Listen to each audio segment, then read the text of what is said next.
Vamos para as informações. Antes de mais nada, quero deixar aqui minha nota de repúdio. Bruno Henrique fora da seleção da segunda rodada da Copa do Mundo de Clubes. Os dois atacantes que entraram. John Ares, até aí tudo bem, porque novamente fez uma grande partida com a camisa do Fluminense, fez um golaço de falta, e o Harry Kane entrou também. Com todo respeito à FIFA ou a quem escolheu essa seleção, o Bruno Henrique não está nessa seleção é um absurdo para mim.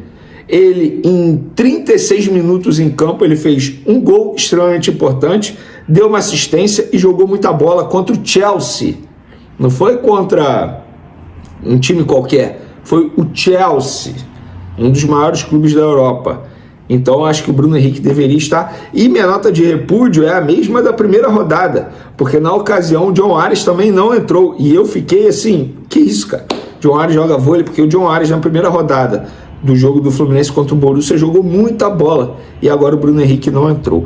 Ainda sobre esse jogo do Flamengo contra o Chelsea, uma curiosidade, eu li no site do Coluna do Fla, durante o confronto entre Flamengo e Chelsea, 3 jogadores do Flamengo ultrapassaram a marca de 10 km percorridos na partida: Jorginho, Pulgar e Ayrton Lucas.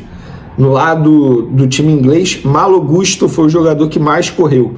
O top 5 o Jorginho percorreu 10 km e 820 metros, o Eric Pulgar 10 km e 68 metros, Ayrton Lucas 10 km e 12 metros, Malo Gusto 9 km e 978 metros e Gonzalo Plata 9 km e 849 metros. Além dos jogadores estarem percorrendo uma distância que chama atenção, eles também estão fazendo aquilo que a gente diz no futebol, que é correr certo. Então, quando corre certo, você cansa bem menos, isso sem sombra de dúvidas. Eu pego o exemplo do time do Tite, que eu acho que corria muito, mas de uma maneira bem errada. Já o time com o Felipe Luiz corre de uma maneira extremamente certa. Vamos para o assunto De La Cruz já, galera. É o seguinte, hoje pela manhã o Flamengo emitiu uma nota oficial sobre De La Cruz. Abre aspas. Após reiniciar os trabalhos em campo, o meia-campista De La Cruz voltou a apresentar dores no joelho esquerdo. Exame de imagem realizado no último domingo não identificou nova lesão no local. Nos Estados Unidos, para a disputa da Copa do Mundo de Clubes da FIFA, o atleta seguirá sob os cuidados do Departamento Médico do Flamengo. Beleza, depois dessa nota oficial do Flamengo, o jornal o Globo publicou a seguinte informação: De La Cruz volta a sentir dores no Flamengo, está fora do Mundial. Retorno em fases finais é visto como muito improvável e recuperação é delicada. Beleza. Aí, logo depois, o Flamengo emitiu uma outra nota sobre o De La Cruz. Esclarecimento.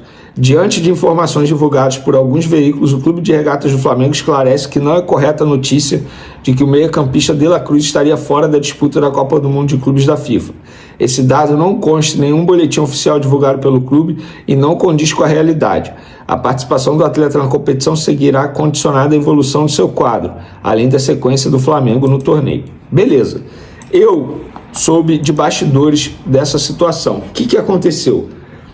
Após a notícia publicada pelo jornal o Globo, o De La Cruz, entre aspas, nos bastidores, eu vou botar entre aspas porque foi a palavra utilizada por uma pessoa do Flamengo, ficou revoltado com essa situação. Como assim? Estou fora da Copa do Mundo de Clubes? E por quê? Não que ele tenha algo contra o jornal o Globo, mas ele não gostou de ler isso. Além disso, a pessoa me disse que o De La Cruz sentiu muito golpe pelo fato de estar novamente com dores no local. Ficou triste porque ele é guerreiro, está fazendo tudo para jogar aqui nos Estados Unidos. Vinha na sua melhor sequência no Flamengo e teve esse problema. Atingiu demais o jogador, atingiu em cheio. Voltou para o campo e 2 dias deu uma regredida pequena, mas não é nada que seja irreversível. Então, o De La Cruz está muito chateado com toda essa situação. O Flamengo, entendendo o lado do jogador, emitiu essa nota para desmentir que ele está fora da Copa do Mundo de Clubes, por ter dito internamente para o próprio jogador que depende também da recuperação dia após dia. Então, é uma situação que envolve também o lado psicológico do atleta. Eu duvido que ele esteja feliz com essa situação, eu duvido que ele não queira estar atuando nessa competição, que é uma competição que está dando visibilidade a muitos jogadores, e é óbvio que ele quer estar fazendo aquilo que ele ama fazer, que é a profissão dele, que é jogar futebol. E ele não entra em campo desde o dia 10 de maio, gente. Há mais de um mês fora, bota aí 43 dias já fora. E vai bater 45, porque ele não vai entrar em campo amanhã contra o Los Angeles. Então, assim, uma situação que o jogador está triste, o departamento médico do Flamengo está fazendo tudo o que pode para deixar esse jogador à disposição, mas lembrando, é um jogador que chegou ao Flamengo já com histórico de problemas físicos que chamava a atenção. Tanto é que na ocasião muita gente questionou se a negociação foi boa ou não para o Flamengo, pagando uma multa rescisória à vista de 18 milhões de dólares, na época, cerca de 85 milhões de reais.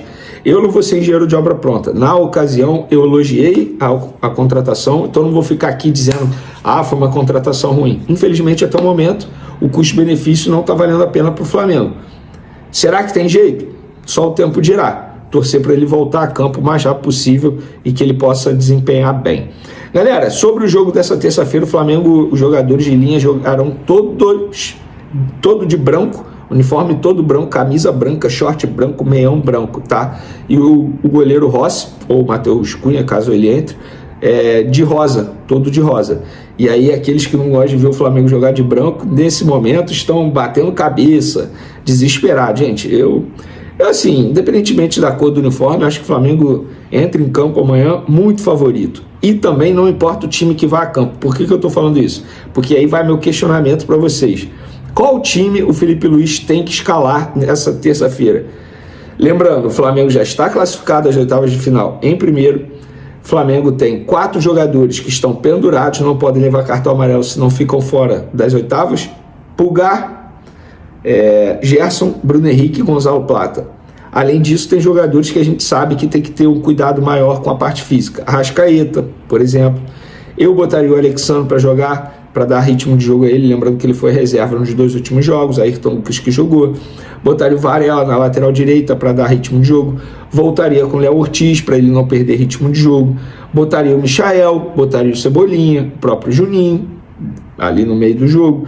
Enfim, o Felipe Luiz ele tem um bom elenco para pensar na melhor estratégia possível para esse. Ontem o BAP ele deu uma entrevista lá no treino do Flamengo. Não foi nem bem uma entrevista, assim, ele foi lá, na verdade, para entregar o prêmio, uma homenagem, né, ao pessoal da Universidade de Stockton, onde o Flamengo foi recebido e treinou durante todo esse tempo da fase de grupos. Agora o Flamengo está vindo para Orlando, hoje o Flamengo chega aqui na cidade de Orlando e aí tem entrevista de tarde, tem uma série de coisas na parte da tarde hoje. Então, só para eu poder explicar para vocês, o BAP ele deu essa entrevista e ele falou justamente sobre a questão do estádio. Ele disse que se for, que está sendo feito todos os estudos, e todos os estudos que foram feitos até hoje, nenhum deles aponta a possibilidade de construir o estádio no tempo em que foi prometido, para entregar ali em 2029, e também não aponta um jeito de se construir o estádio com o valor que foi falado ali, de 1 bilhão, 2 bilhões e pouco ali. Não, vai ficar muito mais caro e não dá para construir nesse tempo. E ele disse que ele está tomando muito cuidado para não tomar uma decisão assim, movido pela emoção, movido pelo coração e errar lá na frente. Inclusive ele citou o exemplo do Corinthians. Ele disse, em 2012, o Corinthians foi campeão brasileiro e campeão mundial. E todo mundo achava que depois de 2014, quando inaugurasse a Arena Corinthians, o Corinthians ia voar. E não foi isso que aconteceu. Muito pelo contrário, o time andou muito para trás, se afundou em dívida. E ele disse, se for para afundar o Flamengo em dívidas, a gente não vai construir o estádio, ao menos por agora. Se for para afundar em dívida, não constrói. Se for para fazer o Flamengo virar uma SAF, também não vai construir o estádio. Chegou a citar o fato do Flamengo ter o Maracanã pelo menos por mais 19 anos. Ele disse, eu tenho o Maracanã por 19 anos, então eu posso fazer um estudo muito minucioso, eu posso fazer um estudo muito tranquilo, muito detalhado e tomar todos os cuidados, todos os riscos para não prejudicar o Flamengo. Foi o que disse o BAP sobre a situação do estádio. É óbvio que o estádio é um sonho para todos os rubro-negros, todos nós sonhamos com isso, mas a gente tem que ter o pé no chão e tomar muito cuidado, porque é uma obra muito grande, é uma situação assim que vai muito dinheiro, que vai E obra, pô, tu imagina, faz uma obra na sua casa, cara, é aquela correria. Imagina levantar um estádio assim, é bem difícil mesmo. Essa é a posição do presidente BAP. Bom, o Flamengo ontem 3 jogadores não foram para campo, o Gerson, o Ayrton Lucas e também o Nico de la Cruz. O Gerson e o Ayrton Lucas ficaram na parte interna fazendo um controle de carga, enquanto o Nico de la Cruz segue ali o planejamento do departamento médico na questão dos treinamentos. O Flamengo tem jogadores pendurados, né, para esse jogo de amanhã e tem que ficar muito ligado com essa situação dos pendurados, por quê? O cartão amarelo não zera nas oitavas de final. Então você tem Bruno Henrique, Eric Pulgar, Gerson e Gonzalo Plata levaram cartão amarelo. E na Copa do Mundo de Clubes 2 cartões amarelos fora do próximo jogo. Então, por conta disso, o técnico Felipe Luiz ele pode poupar esses jogadores, né? Felipe Luiz está encantando o futebol mundial com o desempenho do Flamengo na Copa do Mundo de Clubes.